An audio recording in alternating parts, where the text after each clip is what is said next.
Estás viendo Canal 12, el canal de Sucre.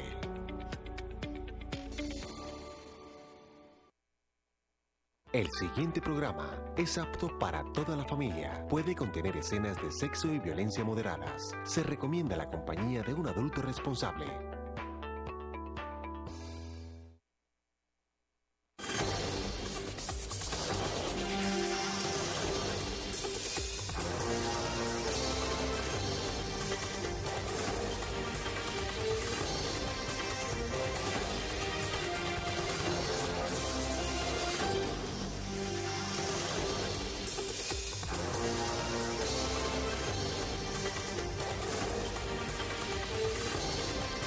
La opinión, la otra forma de ver la noticia.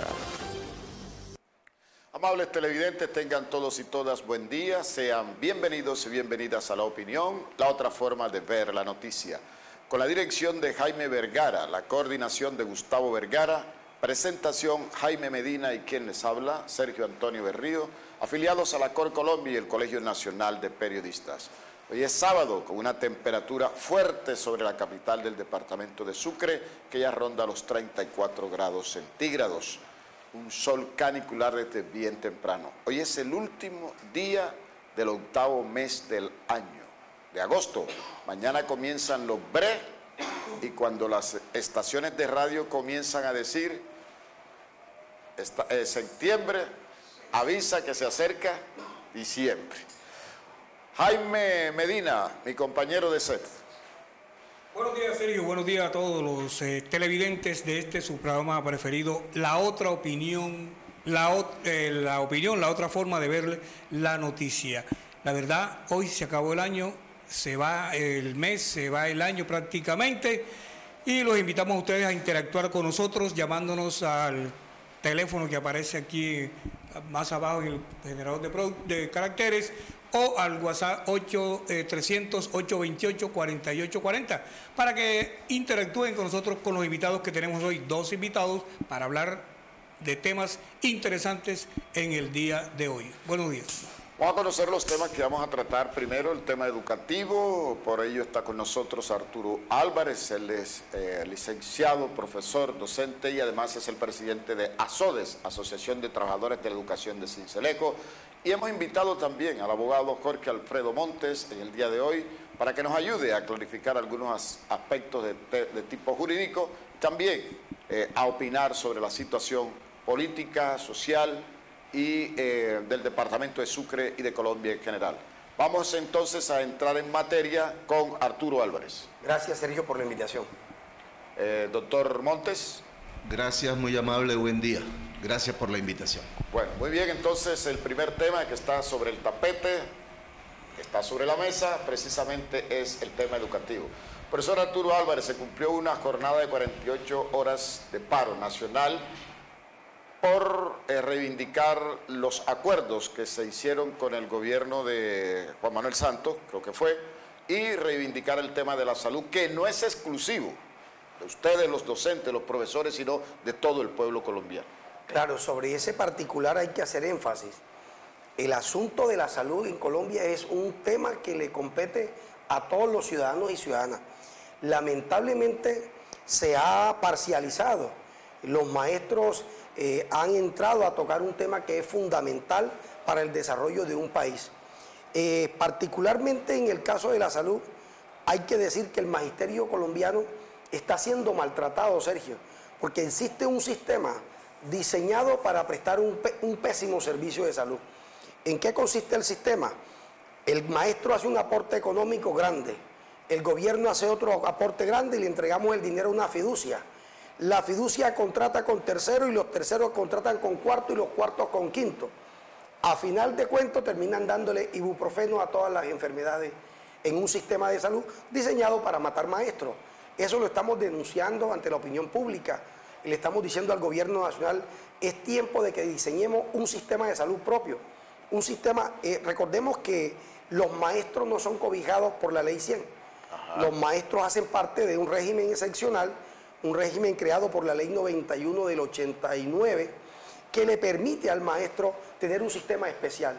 Y los maestros no deberían pagar copago para los maestros siempre debería haber cita, porque hay un régimen distinto.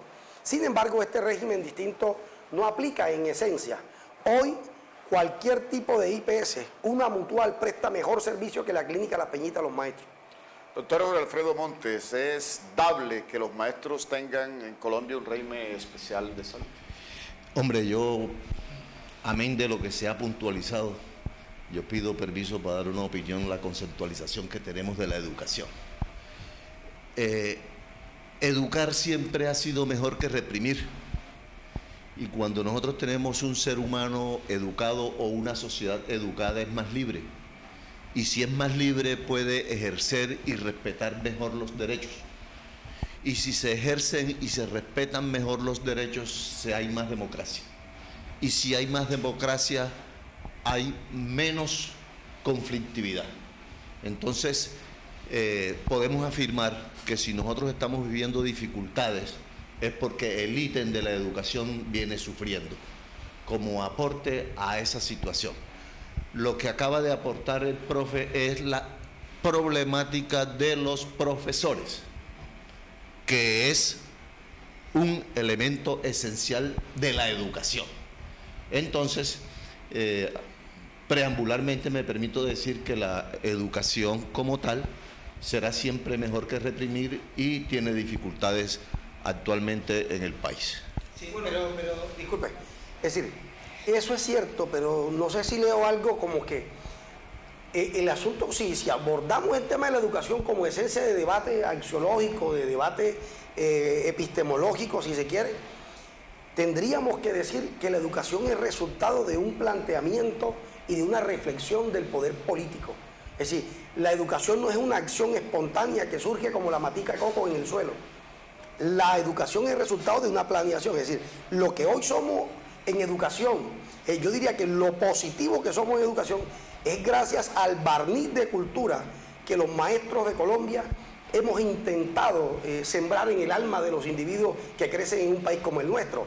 El resto de los elementos dañinos que vemos en la sociedad, no podemos decir que la educación ha convertido, por ejemplo, en corrupto a los corruptos. No, los elementos axiológicos han estado allí. El asunto es que la sociedad ejerce una presión más fuerte, incluso la familia, Sergio. Usted se forma en una familia de políticos bandidos, así tenga el mejor axiológico del mundo, usted va a ser un bandido porque el ejemplo es más práctico que la teoría. Entonces, en esencia, eso. El ejercicio que hacen los maestros es un ejercicio más allá, y afortunadamente la libertad de cátedra que nos permite educar contra la sociedad a un individuo libre, porque la sociedad lo que ha establecido son principios. El vivo vive del bobo, tienes que ser avispado, pila, el que te dé papaya, pila, papaya puesta, papaya partida, y esos elementos son mucho más fuertes que los que un maestro puede hacer en el aula. Profe, desde que tengo uso de razón y en el ejercicio de la profesión, estoy en ese cuento y le he cuestionado a dirigentes educativos, directores de ADES, de FECODE, esa eterna lucha de ustedes de que siempre paro, eso ya se ha vuelto costumbre, acuerdos, incumplimientos, paro. ¿Cómo acabar con eso? ¿Qué hacer para que el gobierno definitivamente cumpla con lo que se pacta, con lo que se acuerde con el magisterio y con otros estamentos de la sociedad? Es sencillo, cumplamos el Estado Social de Derecho. Cumplamos el Estado Social de Derecho. Es decir, aquí no se puede llevar el país a los trancazos. Aquí no podemos engañar a la opinión pública. El maestro no paraliza o entra en huelga porque el maestro es flojo. El maestro es quien transforma la sociedad colombiana. Según Uribe son unos flojos. Porque son concepciones retrógradas, no solo de la educación, sino de la vida social. Son condiciones enquistadas, son procesos mentales ya sobresaturados. Pero en esencia, si el gobierno diseñara un sistema de educación para la vida y concibiera al educador como un profesional, esto no pasaría.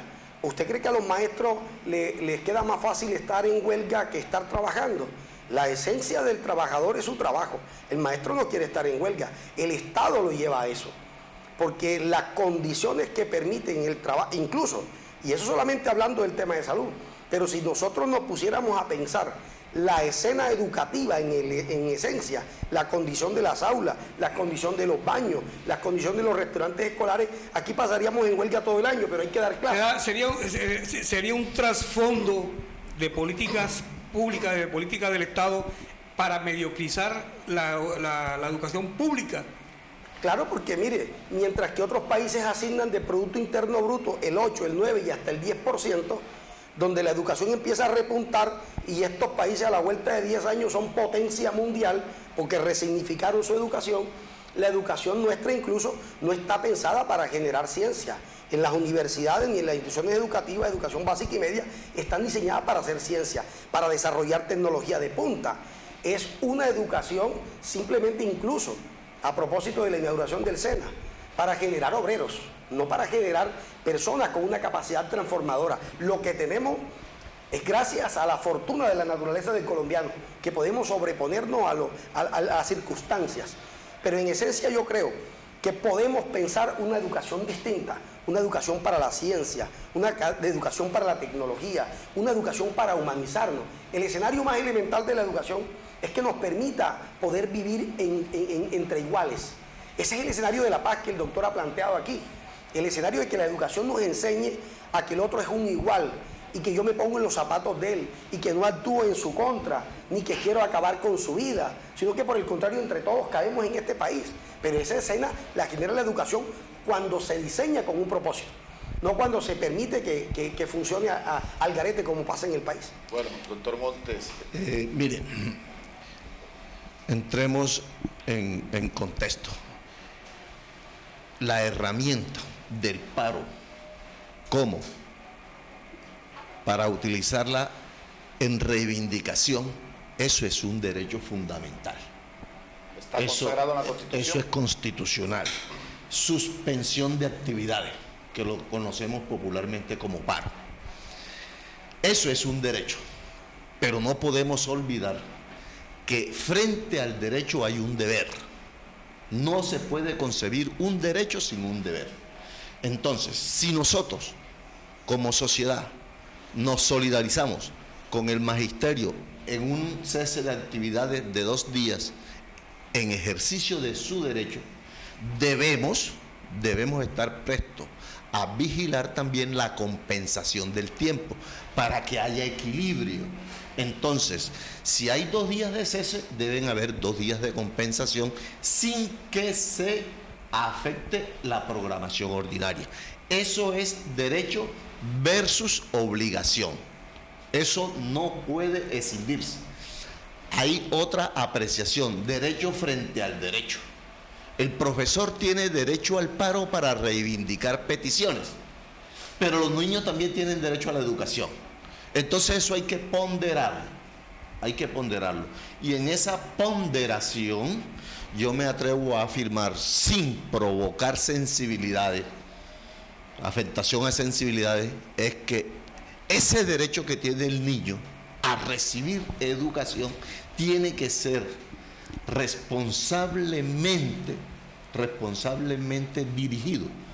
Quiero decir que si un cese de actividades se provoca, debe ser por razones importantísimas, definitivas. Tiene que ser por razones inescindibles. Entonces, ¿qué quiero decir? Que el paro como herramienta, como alternativa reivindicatoria debe ser la última razón de utilizar. Porque los derechos frente al derecho, o sea, tenemos 2 derechos. El derecho de los profesores a cesar en actividad y el derecho de los niños, de los estudiantes a la educación. No se les olvide que los derechos del niño tienen una protección especial. Quiere decir que normativamente el derecho del niño a la educación, eso no es así gramaticalmente que prima. Eso tiene su ejercicio de ponderación.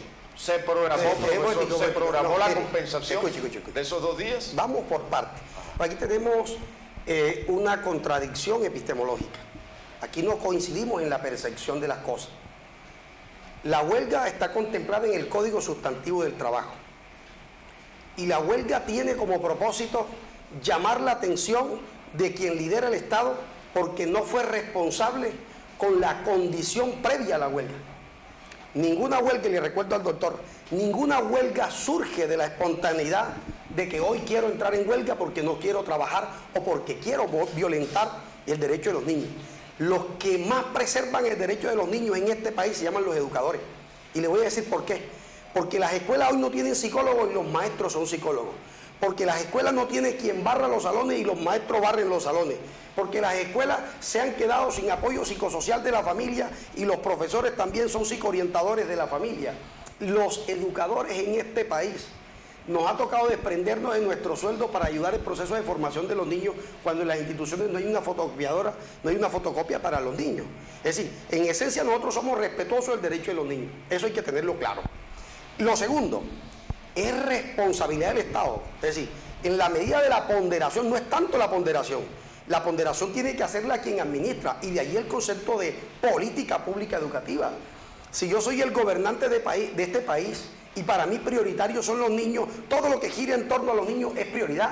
Es decir, un sistema educativo con calidad, la salud de quien está educando a los niños. Yo no puedo exponer la vida de los maestros, que también es un derecho fundamental, y ahí vamos entonces a una contradicción jurídica, porque el maestro también está luchando por su derecho a la vida, porque el derecho a la salud es conexo a la vida.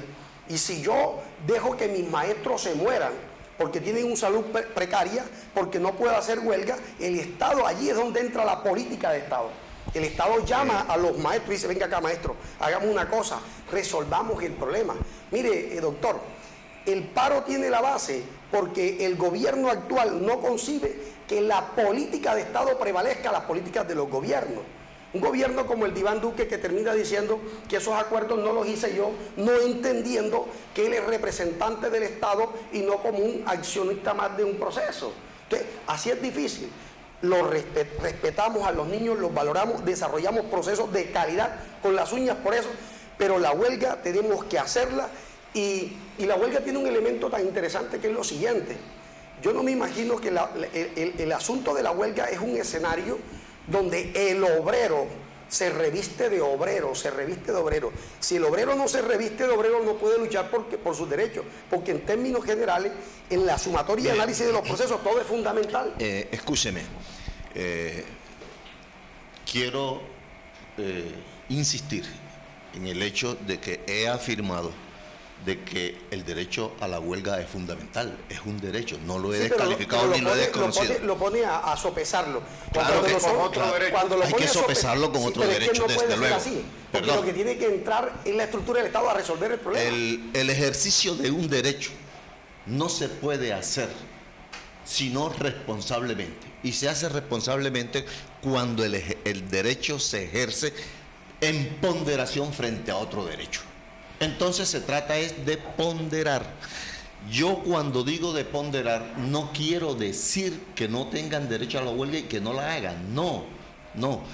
Respetuosamente me permito apreciar que nosotros conocemos los 3 puntos esenciales por los cuales llegaron a la suspensión de actividades por 2 días, que fueron: pretenden una reforma constitucional para institucionalizar los recursos y la procedencia y la cuantía de los recursos en pro de la educación. Maravilloso. ¿Quién no va a creer y quién no va a creer y a querer eso? Bienvenido. Los recursos son bienvenidos para cualquier actividad, para cualquier derecho, para cualquier desempeño. Tienen otra petición que fue el de la salud. Maravilloso. Eso hay que aplaudirlo. Todos queremos bienestar, todos queremos salud. Y el otro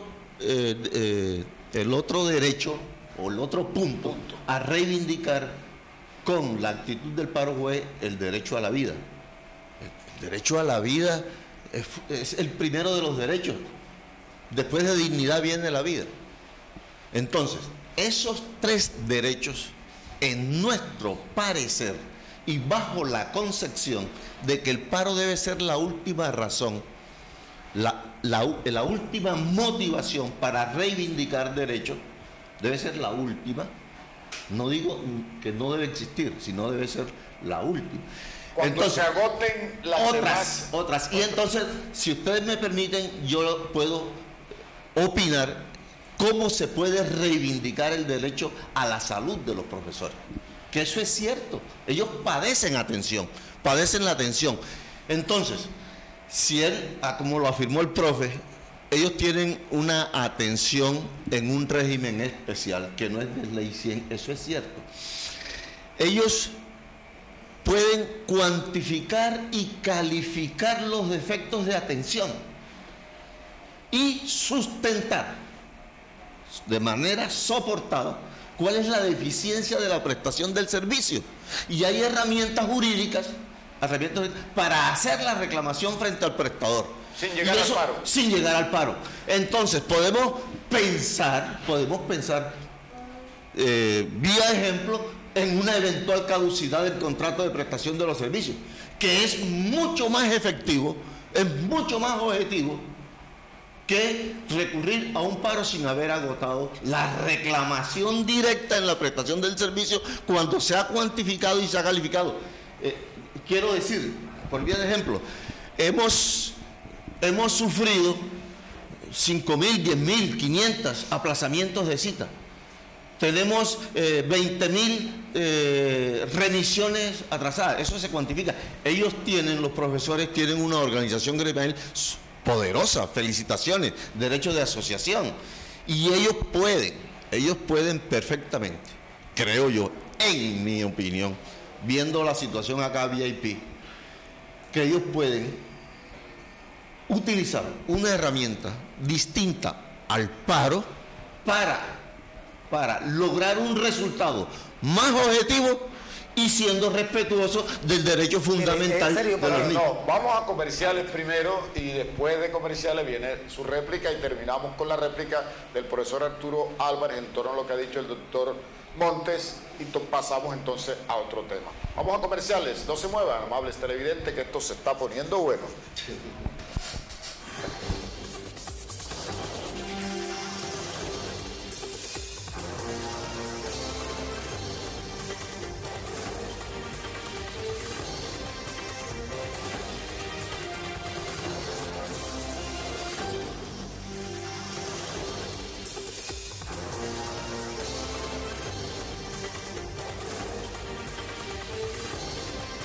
La opinión, la otra forma de ver la noticia. Encontrar todo lo que necesitas en un solo lugar es todo un desafío. Pero en Drogas Medellín con toda seguridad encontrarás el más completo surtido de medicamentos y productos para tu bienestar.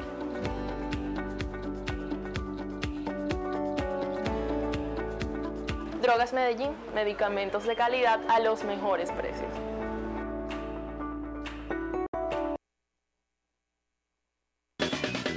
El Fondo Rotatorio Municipal de Valorización de Sincelejo FONVAS presenta su plan de rehabilitación y mantenimiento de la malla vial urbana fase 1, construcción de pavimento en concreto, construcción en bordillos y andenes, rehabilitación de cunetas y rocerías. Tenemos un alto compromiso en vías de desarrollo en el municipio de Sincelejo. FONVAS, estamos cumpliendo.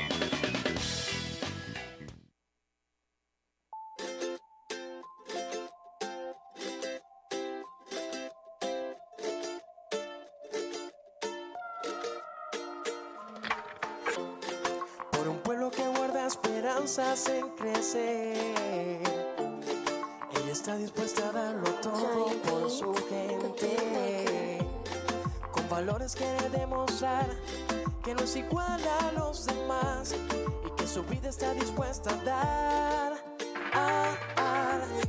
Sonia Gómez es lo que sufre merece, con su pueblo quiere transformar y construir con libertad.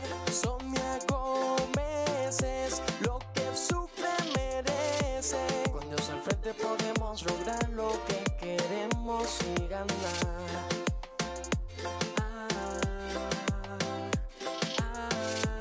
Con Dios al frente podemos lograr lo que queremos y ganar. La persona que nos quiere.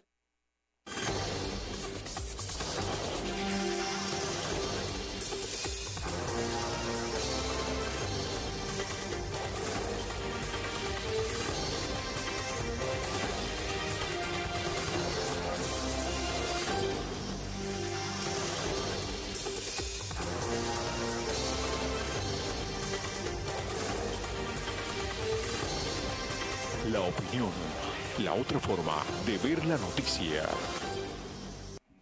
Bien, estamos con ustedes nuevamente aquí en La Opinión, la otra forma de ver la noticia. Entonces vamos con la última parte de técnicos comerciales, cuando el doctor Jorge Alfredo Montes indica que hay otras herramientas jurídicas para no llegar al paro en la existencia, en la prestación de salud del magisterio, que tiene un régimen especial en materia de salud.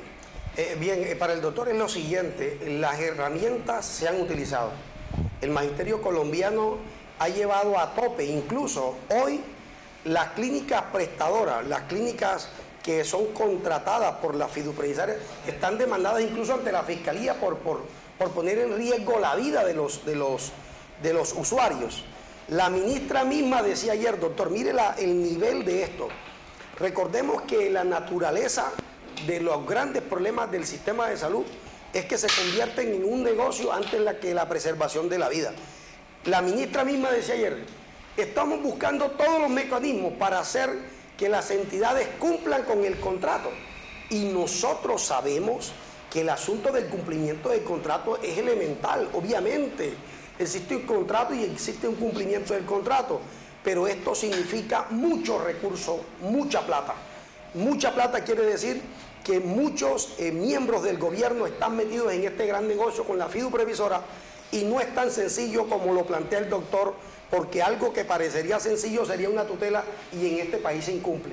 Es decir, que ese escenario fue agotado y por eso la presión del paro para decirle al gobierno tiene que ser responsable con los niños de Colombia, tiene que ser responsable con las familias de Colombia, y una manera de ser responsable con los niños es siendo responsable con los derechos de los educadores. Claro, esto aquí, los educadores somos conscientes de nuestra responsabilidad social. Somos generadores de transformación en el país y en ese sentido estamos marchando. Siempre que sea necesario, el uso de la huelga la vamos a usar porque estamos en un país donde el Estado Social de Derecho admite la huelga como mecanismo para evitar la violencia. Bueno, terminamos con este tema. Y ¿Usted va... un dato ilustrativo de 10 segundos. A mediados del siglo pasado, después de la Segunda Guerra Mundial, en Japón, después de caída la bomba atómica, a los 3 días se estaban dictando clases en la calle los profesores con los alumnos. Esto lo hago es para significar la trascendencia y el valor que otras sociedades tienen sobre la educación. Sobre la educación. Entonces, le pongo otro lo que he querido es decir que el tiempo hay que hacerlo aprovechado al máximo para educar. Utilicemos las otras herramientas y dejemos el paro como última motivación reivindicatoria. Mire, doctor, es y siempre es en serio. Mire, vamos a terminar aquí con esto. Ya, rapidito, mire, los maestros de Colombia ganando menos que los que ganan los maestros japoneses. Recordemos cuando hubo el desastre de Armero. Los maestros de Colombia le propusimos al Estado colombiano, descuéntenos un día de trabajo a todos los maestros de Colombia para ser solidarios con esas circunstancias. Los maestros de Colombia hemos expuesto la vida porque peleamos por la salud de todo el mundo, peleamos por el campo sin ser campesinos, peleamos por los líderes sociales sin estar siendo activistas sociales de los barrios. Es decir, aquí la posición del doctor me parece que no coincide con la realidad de lo que significa la condición social del maestro en Colombia. Bueno, vivan los profesores, vivan los profesores, y yo no puedo estar en contra de mí mismo. Yo también ejerzo la pedagogía, afortunadamente, y bueno, felicitaciones siempre a la labor valiosa de los maestros. Bueno, el doctor Jorge Alfredo Montes, recordemos que también es docente, trabaja en una de las universidades de aquí de Sincelejo. Bueno, pasemos al otro tema, Jaime. Habíamos dicho analizar la situación de orden público en el país a raíz de la decisión de estos jefes guerrilleros de irse nuevamente a las montañas. Bueno, yo en mi humilde parecer siempre lo he dicho, yo creo que ellos como que olieron el tocino, ellos comprendieron algo, alguien les dijo, su inteligencia, contrainteligencia, les indicó como que no estaban muy seguros en este país, los contrarios a las políticas sociales democráticas de este país, como que tomaron la decisión de acallarlos de alguna forma, sobre todo por la decisión de Santrich de no aceptar y evadir de cualquier forma su extradición a los Estados Unidos, que era el chivo expiatorio para acabar con el proceso de paz. Ellos se olvidaron que como que iban a acabar y a atentar contra su vida y prefirieron de pronto atentar primero con la JEP, el proceso de paz, que con sus propias vidas. Bueno, analicemos la proclama de ellos, porque ellos en la proclama dicen que utilizarán nuevas herramientas de lucha, que no van a asesinar soldaditos policías pobres, sino que van por la cabeza de los grandes corruptos. Yo digo, cabeza de la culebra. En mi humilde parecer, si ellos hacen eso, realmente se acaba la corrupción en Colombia. Mire, yo ayer tuve la oportunidad de opinar vía Twitter diciendo que el peligro más grande de la disidencia era que estaba dirigida por un ciego.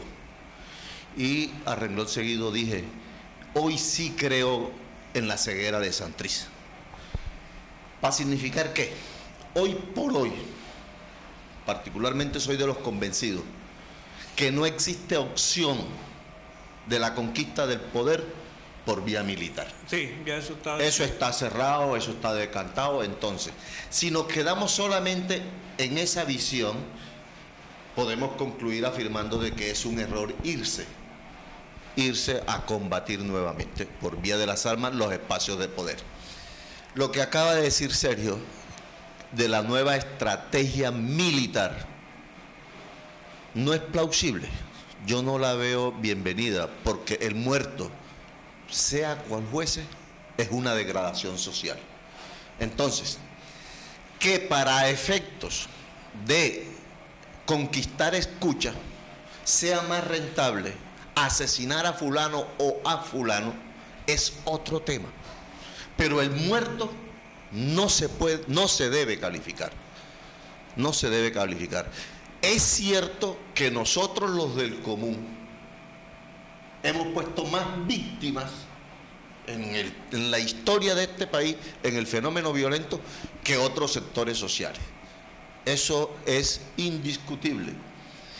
Que hoy lo quieran rectificar los disidentes con el propósito de tener más escucha, sigue siendo un error, pero es una estrategia diferente. Pero sigue siendo violencia y sigue siendo guerra. Doctor Monte, parece que en las fuestes de la extrema derecha, esto que acaba de suceder, eso es un triunfo para ellos. Esto era lo que ellos querían, que esto se desbaratara, que el proceso de paz llegara a su culmen y está bien, volvamos a la guerra y que eso es lo que nosotros queremos. Parece ser que esa es la opinión de la extrema ganó derecha. El centro democrático. Pues yo hablamos de la extrema derecha, llámese como se quiera llamar. Mire, hablar de extrema derecha es abrir un espacio para hablar de extrema izquierda. Igual. Entonces, mejor en labor pedagógica, que es nuestro deber de los que sabemos leer y escribir, de decirle a los que de pronto entienden menos, o los que tenemos opinión distinta, no de pronto los que entendemos más, presento excusa, no las metamos en ese embudo, no los metamos en ese embudo de extrema derecha o de extrema izquierda. Mejor racionalicemos diciendo que somos diferentes, pensamos y actuamos diferente. Entonces, si la derecha, que es una línea de pensamiento y dentro del comportamiento dialéctico de la sociedad es válido, se le opone al pensamiento diferente, que lo denominamos de izquierda, genera un dinamismo que lo lleva a un proceso de decantación. Y los procesos son históricos, los procesos sociales son históricos. Eso significa que no se mide ni en días, ni en años, sino ni siquiera en décadas. ¿Por qué no decirlo? El problema, doctor Monte, es que los pensamientos democráticos van en desventaja contra los que ostentan el poder. Tienen las armas, tienen a veces el poder. Nosotros si hacemos un retrospectivo, encontramos que el proceso pacífico colombiano viene avanzando. viene avanzando y es indetenible, porque no es el querer político de una fracción. El comportamiento social no lo frena nadie. Bueno, nadie. Pero vamos a darle la palabra a Arturo. Entonces, la paz viene. Se ha dado en otros países, pero en Colombia no quiere llegar. Viene, la tranquilidad tiene que venir. Arturo, ¿qué piensas? Bien, en serio, yo pienso que hay que mirar 3 escenas sin pasión. 3 escenas sin pasión. La número 1, no justificando, pero entendiendo la acción y decisión de Santrich y Márquez de tomar la decisión que toma. Usted no va a abandonar 50 años de guerra, no va a abandonar 50 años de guerra para ir a una escena política donde lo van a matar, donde lo van a encarcelar, porque quien está en la guerra entiende la dinámica de la vida y la muerte todos los días, pero quien decide debatir con sus ideas, debatir en el Senado de la República, visitar las regiones, convencer a la gente de otra manera de hacer patria y pierde su vida, no tiene sentido. Ese es un escenario. El segundo escenario es que la historia nos está dando la razón. Este sistema de Estado, de oligarquías, acabó con la Unión Patriótica, acabó con el M-19 y ya empezó a acabarse con la FARC. Si usted lee esa realidad y usted es un dirigente político, pero también es un dirigente militar, pero que tiene 50 años viviendo en el monte, si usted lo piensa desde la objetividad, usted diría, vengan a buscarme al monte, porque no es lo mismo que usted lo maten en un discurso que usted lo maten en un combate, porque como mínimo en un combate usted también tiene un fusil. Lo segundo, lo tercero, el escenario del proceso de paz no lo ha asimilado la sociedad colombiana. El escenario del proceso de paz lamentablemente se quedó en las élites sociales del país. Y estas élites le tienen miedo a la paz porque la paz significa rediseñar el país. No es que la paz significa rediseñar el campo, no es que hay que recuperar tierra para dárselo a los campesinos, no es que la paz significa inversión social, no es que la paz significa participación de todos, y hoy ni las víctimas han podido ir al Congreso de la República. Entonces, cuando hablamos de paz, tenemos que tener claro la paz de quién, porque si creemos que es la paz de las élites, que vivo en mi finca de 3.000, de 5.000 hectáreas, con el ejército cuidándome la finca, y ese ejército es de puro pobre, que son de los barrios populares del país, obviamente eso es una paz, pero no es la paz del país, porque es la paz del país se construye cuando no haya hambre, la paz del país se construye cuando todo el mundo esté trabajando, la paz del país significa que salud con dignidad, cuando hayan vías de acceso, cuando el campesino saque sus productos, eso es paz. La otra es una pseudo paz, que beneficia a unos pocos, que son las élites sociales del país. La guerra también es un negocio, y hay muchos que viven del negocio de la guerra, y en ese escenario se fortalecen política y económicamente. Mire, las condiciones dignas de existencia generan una pacificación. Eso es ineludible. Pero esas no son espontáneas, doctor. Eso es indiscutible. Las condiciones dignas de vida generan pacificación. Las condiciones dignas de existencia hay que generarle condiciones. Y eso viene básicamente desde el estamento. El estamento, que es el mismo poder, el poder es dulce, el poder no lo prestan, el poder no se regala, el poder se conquista. Como el poder se conquista, yo repito que la alternativa violenta de conquistarlo está proscrita. Nosotros tenemos que seguir empeñados en conquistar espacios de poder para democratizar la solución y las iniciativas económicas y sociales. Nosotros hace 50 años como sociedad colombiana teníamos 2 partidos políticos y nadie distinto a ellos estaba sentado en el Congreso. ¿Y qué generó eso? Eso ha venido en un proceso de conquista donde el costo es altísimo. Sí, pero usted lo decía, profesor, el costo de la conquista de espacios es altísimo. Sí, pero miles de muertos. Pero escuche, pero es que esos son miles de muertos. No podemos generar transformación social cuando a los líderes sociales ya estamos llegando al 1.000.000 de líderes? Es decir, usted no puede, eso se oye bonito en teoría, y esa es la teoría que maneja la derecha radical. Esa es la teoría, pero la práctica es... O sea, usted le está diciendo que... No, jamás, ni me ha faltado. Jamás. No, nunca. Jamás. Pero lo que estoy diciendo es que ese es el discurso. Es decir, el discurso le estamos dando los espacios de participación. Pero hay más partidos políticos. Mire, escuche. Y hay más instituciones políticas. No discutimos esto ahora después de un corte. Bueno, pero lo último, Jaime, es lo siguiente. Mire, eso es cierto. Pero si el doctor, por ejemplo, asume la escena política y mañana está diciendo un discurso y tiene opción de quedar como alcalde, hay que matarlo, porque es que me va a quitar el negocio de la alcaldía. Entonces yo pregunto, ¿cómo podemos construir país matando al otro? Yo creo, y sé que es difícil ganarse el poder, pero yo creo que me deben dejar jugar sin matarme. Y que yo pierda las elecciones, vaya y venga. Pero matando no, y en este país matando no se puede. Ese es el mundo político ideal. Sí, así, vamos a nuestro último corte de comerciales y retornamos entonces ya con el último tema. El último tema es qué implicaciones tiene el hecho de que la Procuraduría General de la Nación esté investigando al alcalde Jacobo Queset Espinosa. Ya retornamos a La Opinión, la otra forma de ver la noticia.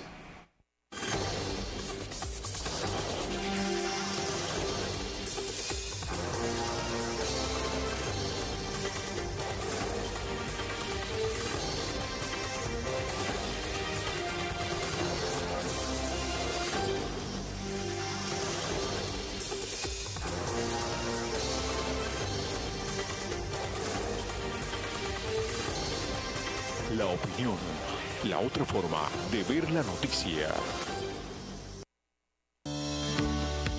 Encontrar todo lo que necesitas en un solo lugar es todo un desafío. Pero en Drogas Medellín con toda seguridad encontrarás el más completo surtido de medicamentos y productos para tu bienestar.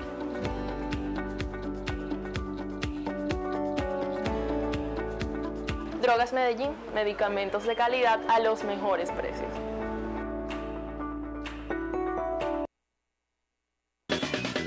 El Fondo Rotatorio Municipal de Valorización de Sincelejo Fombas presenta su plan de rehabilitación y mantenimiento de la malla vial urbana fase 1, construcción de pavimento en concreto, construcción en bordillos y andenes, rehabilitación de cunetas y rocerías. Tenemos un alto compromiso en vías de desarrollo en el municipio de Sincelejo. Fombas, estamos cumpliendo.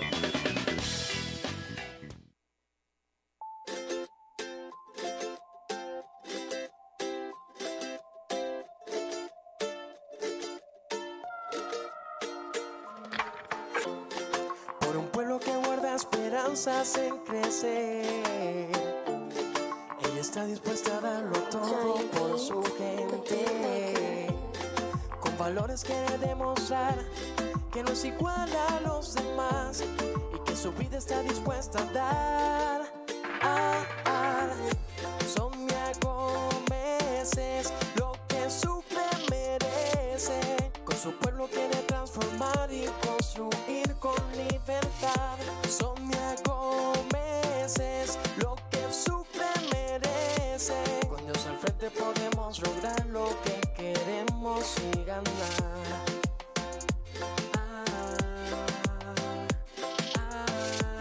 Con Dios al frente podemos lograr lo que queremos y ganar. La persona que nos quiere.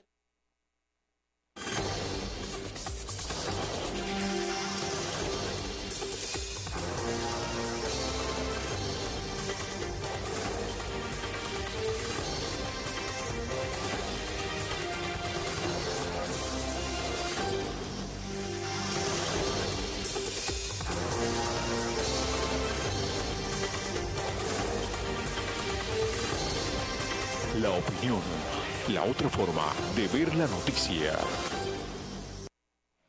Bueno, ya estamos con ustedes ya en la última parte, la última sección de La Opinión, la otra forma de ver la noticia. Entonces, ¿dejamos el segundo tema ya concluido o ustedes tienen una pincelada para agregarle finalmente? Entonces, hay más partidos políticos, hay más participación y sobre todo partidos que fueron creados por indígenas. Ahí está el ASI, el País, el no sé qué, la Yuca, el Ñame. Y resultados de negociación política. De negociaciones políticas. Eso es producto de la Constitución del 91. Del 91. Se abrió entonces ya no solamente liberales y conservadores, sino toda clase de partidos políticos, pero algunos son de garaje y que venden ¿cómo se llama? Se ha vuelto un negocio para vender. Hoy hay más espacios. Más espacios, indiscutiblemente. Que han costado muchísimo. Bueno, la situación política del departamento de Sucre. Bueno, Sergio, sobre el tema con el que encabezaste, yo creo lo siguiente. Me parece que la constitución política de Colombia ahí se queda en una constitución de niños. Eso de pretender creer de que el gobernante no puede mostrar su afectividad política por el otro, me parece una tontería. En realidad me parece una tontería. Y de las reformas constitucionales, esa. Porque sí o sí, yo siempre como ejecutor de la acción política tengo mis afectos.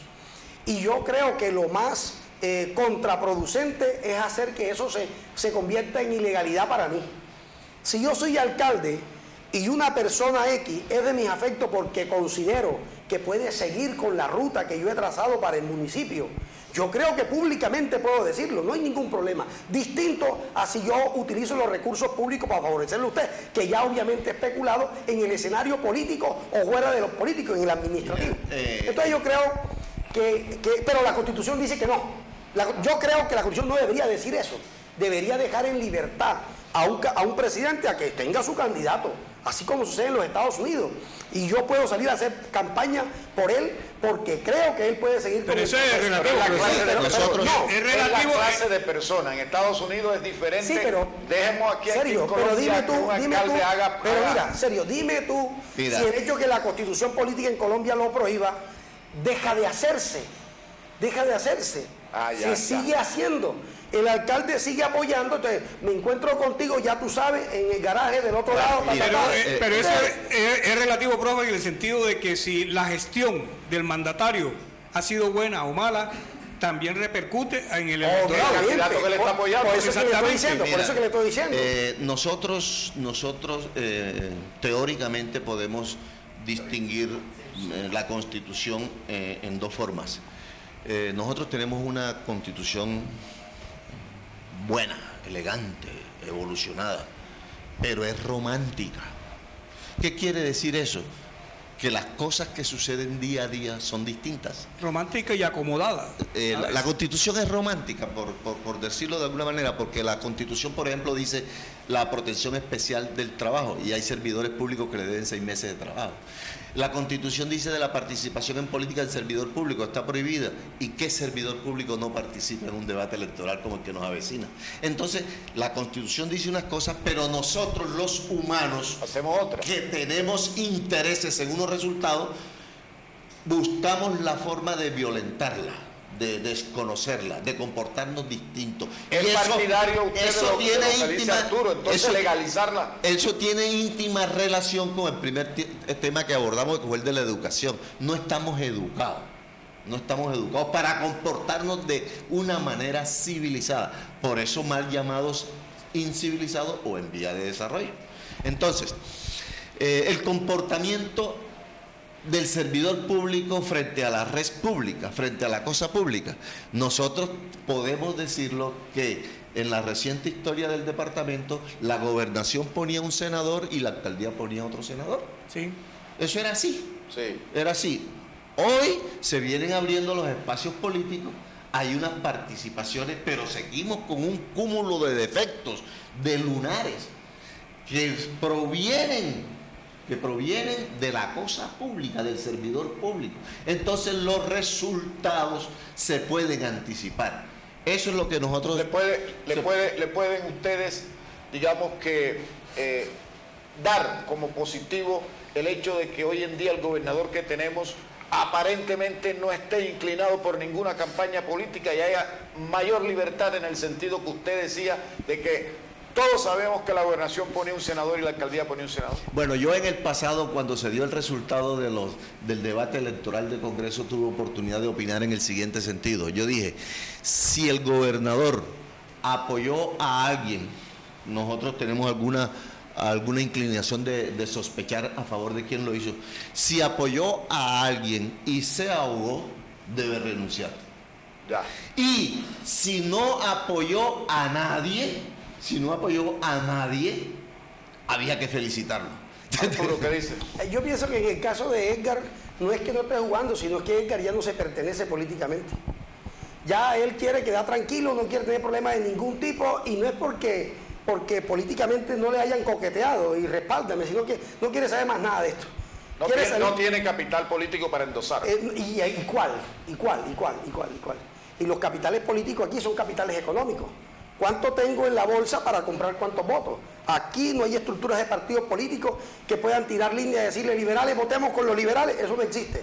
Aquí existe cuánto tengo y cuánto puedo comprar. Mira, personificando la opinión que ustedes a bien abrieron en direccionamiento del señor gobernador del departamento, cuando él era candidato y cuando uno se deja emocionar de un candidato, él habló en su oportunidad de dos cosas que uno las veía maravillosas, que era conectar vialmente a San Juez con San Marcos y el hospital. La región de La Mojana. Exacto, conectar vialmente eso en una mejor vía y el hospital regional del departamento. Entonces, hoy, en rendición de cuentas, nosotros desde la orilla, todavía no existe un metro de construcción de la obra que él prometió, y el estado del hospital está en peores condiciones que como lo recibió, lo que quiere decir que sus dos grandes promesas que estimularon el voto nuestro Está incumplida. Bueno, al menos una está, por empezar, ya está aprobada, otorgada y están trabajando. Entonces nosotros podemos decir que llegó un gobernador para pagar la nómina. ¿Usted piensa lo mismo? No, yo creo que en realidad políticamente no hay movimiento, no hay movilidad. Creo que el reto que tienen los candidatos, que a mí me preocupan esos candidatos, porque no hablan de problemas estructurales del departamento. Y lo mismo sucede en la alcaldía. Son candidatos de afiches, son candidatos de vallas, pero no son candidatos de propuestas estructurales. Terminamos. Bueno, 3 minutos más. Bueno, mire, en esta polémica, en este audio que empezó a circular ya ayer en las redes sociales, hay un personaje que dice que él no tiene culpa que los demás candidatos o demás personajes políticos influyentes del departamento lo estén llamando. Es que a mí me llama fulano, a mí me llama sutano, me llaman para que yo sea parte de su campaña. Cuando de pronto en la realidad, como usted decía que una cosa es una cosa y otra cosa es otra cosa, cuando en realidad es un personaje que la gente trata de apartarlo, de evitar, porque en vez de sumar, resta votos. Sí, yo creo que se necesita nuevamente recurrir al concepto tradicional de la política, que es la lectura de la sociedad, la lectura de los individuos que me acompañan y de sus problemáticas. Yo quisiera invitar a todos los candidatos a establecer una estructura de poder. Es decir, ¿en qué se va a fundamentar su campaña? Porque nos preocupamos más por conseguir el voto, por cuál es el plan estructural para la sociedad. Todavía yo no he escuchado ningún candidato con un programa estructural. Creo que ahí debe estar la esencia de los candidatos. Bueno, la situación política del departamento de Sucre, digamos entonces que hay 6 candidatos aspirando, hay algunos más que lucen aparentemente más fuertes que otros, pero esperemos que se desarrolle. Doctor Montes, ya para terminar, ¿cree usted que podrían sancionar al alcalde de Sincelejo por esa grabación? Mira, en esos comportamientos en estas épocas electorales son normales. Eso es prácticamente normal. Es una conversación. Esto lo podemos mirar, lo podemos mirar en dos aristas. Una es el resultado o el producto que se persigue en términos electorales. De pronto ya lo consiguieron, pero con la pretensión seria y responsable de obtener un resultado disciplinario o penal, hay que esperarlo y yo me resisto a creer que eso llegue a buen puerto. Pero ya se produjo el primer resultado, que es el impacto electoral y el daño en las campañas políticas. Amables televidentes, hemos llegado al final de la opinión en este sábado 31 de agosto. Gracias, Arturo Álvarez. Gracias, Sergio Antonio. Gracias, doctor Jorge Alfredo Gracias, Montes. muy amable. Terminamos, Jaime. Señor, los invitamos para mañana, domingo 8 de la mañana nuevamente. Es la repetición de la opinión, fresquecito en su cama. Usted le dice a su amigo, a su hermano, a su pareja, en sus redes, 8 de la mañana, La Opinión, nuevamente en repetición. Bueno, gracias a todos ustedes, al equipo técnico, a Dago, al Galán, a Hugo y a todos ustedes. Jaime Vergara es el director, coordinación de Gustavo Vergara, Jaime Medina y Sergio Antonio Berrío en la presentación. Que sean felices.